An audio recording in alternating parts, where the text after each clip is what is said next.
মোনালিসার সামনেই সরস্বতী পুজোর অনুষ্ঠানে কম্পাসের সাথেই কাপল ডান্স করলো বিহান। কম্পাস ধারাবাহিকে দেখা যায় মুক্তির কথা মতো প্ল্যান সাজিয়ে ফেলে মোনালিসা।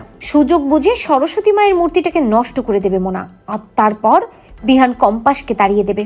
আর এরপর সব মুহূর্তগুলো বিহানের সাথে মোনালিসারই কাটবে, অন্য কারো নয়। কম্পাসের সেখানে কোনো জায়গা নেই। অপরদিকে বিহান কম্পাসের হাতের কাজ দেখে, মায়ের মূর্তি দেখে চমকে যায়, কারণ কম্পাস তো দুর্দান্ত ভাবে এবার সরস্বতী পুজোর আয়োজনটা করেছে। বিহান অবাক হয়ে দেখে এবং কম্পাসকে বলে, কম্পাস খুব সুন্দর হয়েছে তোমার কাজ, তবে এখন আমাদেরকে রেডি হতে হবে।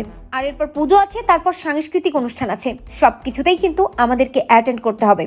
মনে মনে ভাবে কম্পাস, এছাড়াও আমার আরো অনেকগুলো কাজ আছে, ওই অভিজ্ঞান দত্তর মুখোশ তো আমাকে খুলতে হবে। তবে কম্পাস এটাও বুঝতে পারে, সে যদি এই পুজোর এখান থেকে চলে যায় তাহলে সেই সুযোগ বুঝে মোনালিসা এখানে আসবে এবং কোনো না কোনো ভাবে সবকিছু বানচাল করার চেষ্টা করবে। তাই কম্পাস বিহানকে বলে, বিহান স্যার আপনি বাড়ি যান, আমি যাব না, আমার মনে হয় আমার এখানেই থাকা উচিত। বিহান কম্পাসকে বলে, এখানে তো সিকিউরিটি আছে, তোমার থাকার কি আছে। ঠিক তখনই সেখানে ঋতুজা আসে এবং কম্পাসকে বলে, কম্পাস তুই যা, রেডি হয়ে আয়, আমি এখানে থাকছি, যতক্ষণ না তুই আসবি ততক্ষণ আমি এখানেই থাকবো। ঋতুজার উপর ভরসা করে স্বস্তি পাই কম্পাস, এবং কম্পাস আর বিহান দুজনেই বেরিয়ে পড়ে। এরপরে পুজো শুরু হয়ে যায়। মোনালিসা মূর্তি নষ্ট করার চেষ্টা করলেও পারে না, কারণ সেখানে সিকিউরিটি থাকে, আর মোনালিসা কোনোভাবেই তার প্ল্যান সাকসেস করতে পারে না। তবে মোনালিসা এটা ভাবতে থাকে যে, বিহান আজ তো তোমার সাথে আমি নাচবো, একটু পরে সাংস্কৃতিক অনুষ্ঠান শুরু হবে, আর কাপল ডান্সে আমি আর তুমি সবাইকে তাক লাগিয়ে দেবো। ওই কম্পাসের সামনে তুমি আমার হাত ধরে নাচবে, কম্পাস যাতে নাচতে না পারে সেই ব্যবস্থা আমি করব। এরপরে দেখা যায় পুজো শেষ হয়ে যায় আর সাংস্কৃতিক অনুষ্ঠান শুরু হয়।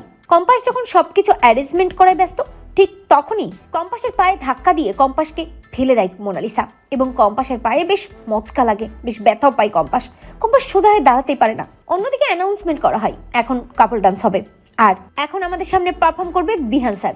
মোনালিসা ভাবতে থাকে, বিহান তোমার পার্টনার হিসেবে তো তুমি আমাকেই চুজ করবে, আর কম্পাসকে চুজ করতেই পারবে না, তার কারণ কম্পাসের তো পায়ে মচকা লেগেছে, আর সেই ব্যবস্থা আমি করে দিয়েছি।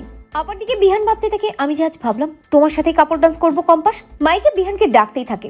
একটা সময় বিহান কম্পাসকে কোলে তুলে নেয় সবার সামনে, এবং কম্পাসকে নিয়ে সাংস্কৃতিক অনুষ্ঠানে স্টেজে ওঠে এবং কম্পাসের সাথেই কাপল ডান্স করে, যেটা দেখে মাথায় আকাশ ভেঙে পড়ে ওই মোনালিসার। খুব খেপে যায় মোনালিসা। মুক্তিকে বলে, মুক্তি আন্টি এটা কি হচ্ছে মুক্তি আন্টি, এটা তো হওয়ার কথা ছিল না। অন্যদিকে মুক্তি ভাবতে থাকে, তাই তো, কম্পাসকে আমরা এতটা নাকানি চুবানি খাওয়ালাম, তারপর বিহান কম্পাসকে নিয়ে স্টেজে উঠলো। কম্পাসকে কোলে তুলে নিয়েই কাপল ডান্স করতে থাকে বিহান, যেটা দেখে সবার তাক লেগে যায়। মুক্তি খুব রেগে গেলেও ঋতুজা খুব খুশি হয়।